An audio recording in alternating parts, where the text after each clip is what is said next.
Does your toiletry bag look like this mess?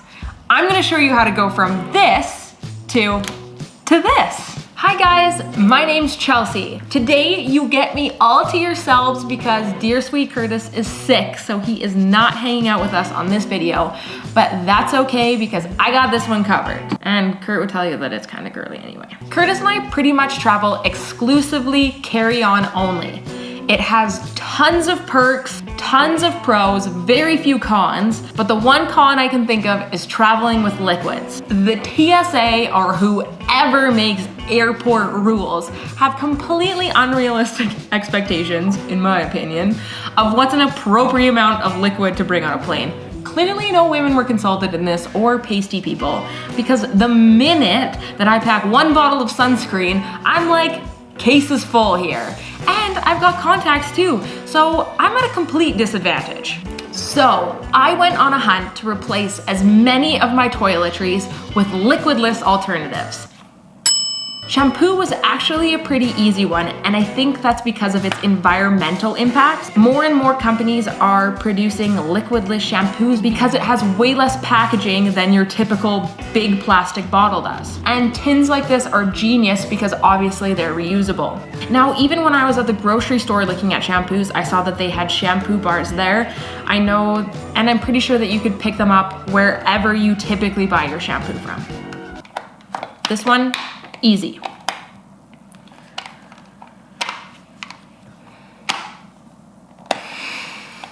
Conditioner is a little less readily available than shampoo, but we found this one pretty easily from Lush. It's really nice. Lush is known for having high quality products, so I wouldn't exactly call this bar of conditioner to be cheap. It was a little bit more than what I would typically spend on a bottle of conditioner, but we'll see how long that this ends up lasting us for, because that's really the telltale sign. Obviously, if you're staying in a hotel or something like that, shampoo and conditioner might not be on the top of your list of toiletries that you need, but for Kurtis and myself, we do like to stay in a lot of alternative accommodations like Airbnbs or go on road trips, so having shampoo and conditioner readily available is definitely gonna be a perk. Sunscreen is a must for somebody like me. And by somebody like me, I mean an incredibly pale person. According to my research, deodorant sticks, and in this case, a sunscreen stick like this, do not count as liquids according to airport security. Ding!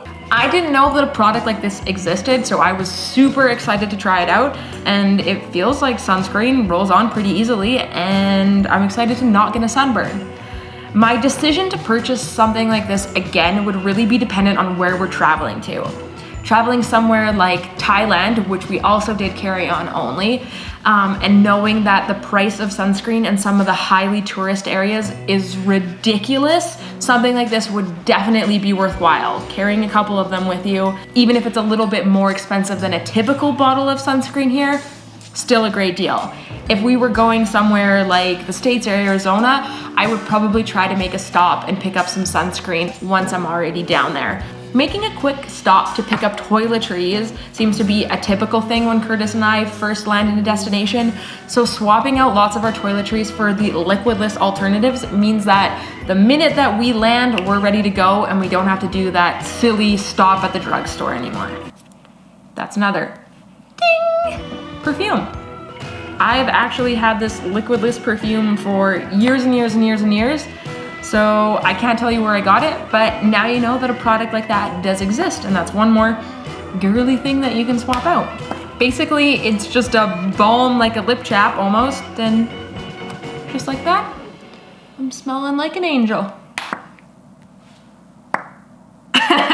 Did you hear that? Such a child. Anyhow, the next product on my list is mouthwash. Now, this is something that Kurtis and I would typically go without when we are traveling carry-on only, but being able to have a liquidless, this is awesome. This is a great product. I know Kurtis in particular loves these and loves his mouthwash. So having a liquidless alternative means that we don't have to make the sacrifice and we can take these along. These are once again from Lush. Clearly we got a lot of this stuff at Lush. So Lush has got a good selection for your liquidless toiletries. Now, Where I drew my line at Lush products was the toothpaste. I think for a container about this size, it was $8 for toothpaste tabs, and I was not about to pay that for toothpaste. So for toothpaste on this trip, we have gone a DIY alternative, and I'm gonna give you a brief rundown of how you can make your own toothpaste drops. So you take a piece of parchment paper or something that is non-stick. All you have to do is make little droplets of toothpaste on the parchment paper, about the same amount as what you would typically put on your toothbrush. Sprinkle them with baking soda so that when you go to package them up together, they don't stick together, and leave them sit on the parchment paper to dry. Depending on where you live and the humidity might affect the dry times, but typically if you leave them overnight, you should have toothpaste drops the next day. Ding! This is typically what my toiletry bag would look like. I can just barely zip this thing up, and in my experience, the more full your liquid bag is, the more likely that airport security is to take it out of your bag and check it, or question the volumes on your liquids, even though this bag says that it's approved. So, if I remove all of the products that we just replaced with liquidless alternatives, perfume, conditioner, I went from having a completely full bag to one that's only half full. Now I have alternatives to bring maybe one more bottle of foundation or maybe one more bottle of sunscreen, and I'm less likely to get searched. I freed up a lot of room here. I'm pretty impressed with this. Kurtis would be disappointed to know that I'm probably just gonna fill it full of more makeup, but I'm really happy. I can bring more makeups, I don't have to sacrifice. I can bring everything I wanna bring, and I don't have to sacrifice anything. I can bring things that I would typically think are luxuries to take on vacation, like moisturizer. And for somebody like Kurtis, who doesn't have a lot of makeups or have any of these kind of liquid products, he doesn't have to bring a liquids bag at all anymore, and he is going to sail through security, no problem. They can go anywhere in your suitcase, and there's absolutely no reason for them to be searched. Ding! So thank you guys so much for watching. I hope that I helped you solve some of your packing needs, and that you'll be traveling extra light next time and have room for all of your toiletry products. If you found this video useful, hit that like button, hit that subscribe button. We will see you guys next week, and I hope that we can help you find your adventure. Bye!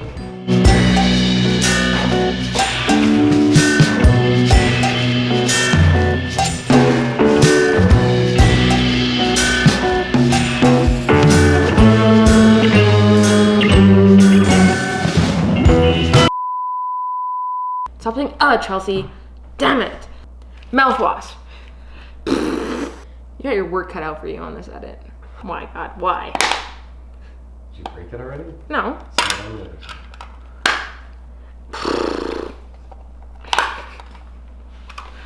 I'm gonna get it. I'm a strong, independent woman.